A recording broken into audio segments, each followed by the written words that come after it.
আপনারা অবগত রয়েছেন যে মাগুরার আসিয়ার যে নৃশংস ধর্ষণের ঘটনা ঘটেছে, সত্যিকার অর্থে তারই প্রতিবাদে এবং সারা দেশে নারীদের প্রতি যে সহিংসতা নির্যাতন অব্যাহত রয়েছে ধারাবাহিকভাবে, তার বিচার সুনিশ্চিত করার দাবিতে এবং আপনার বিগত সময়েও যে নারীদের প্রতি যে ধরনের সহিংসতা ধর্ষণ ঘটনা ঘটছিল সে বিষয়গুলোকে স্পষ্টভাবে আইনের সুশাসন সুনিশ্চিত করতে হবে।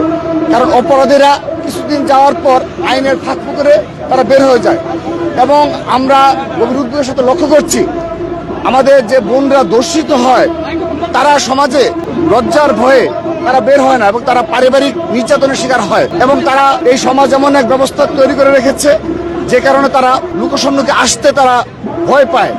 অপরপক্ষে তারা অপরাধী, তারা কিছুদিন যাওয়ার পর জামিনে বের হয়ে নির্বিঘ্নে তারা চলাফেরা করে। এ ধরনের সমাজ ব্যবস্থাকে আমাদের নির্মূল করতে হবে, আমাদের সকলের মানসিকতার ধ্যান ধারণা পরিবর্তন করতে হবে এবং অবশ্যই আইনের কঠোর প্রয়োগ করতে হবে। কারণ 2 মাসে তদন্ত শেষ হওয়ার আমাদের আইন রয়েছে, তদন্ত শেষ হয় না, আবার রয়েছে 6 মাসের মধ্যে বিচার কাজ শেষ করা। আমরা প্রায় 90% ঘটনা বিশ্লেষণ করে দেখেছি যে 6 মাসে বিচার কাজ সম্পূর্ণ তারা করে না। এবং অপরপক্ষে দেখা যায় যারা ধর্ষিত হয় কিংবা যে সহিংসতার শিকার হয় তাদেরকে এই সমাজ ব্যবস্থা এমন এক ব্যবস্থা তৈরি করে রাখা হয়েছে তারা বাধ্য হয়ে সমঝোতা করতে বাধ্য হয়। তো আসিয়ার এই ঘটনার মাধ্যমে আমরা এর কবর রচনা করতে চাই, আমরা এই ধরনের সমাজ ব্যবস্থার কবর রচনা করতে চাই।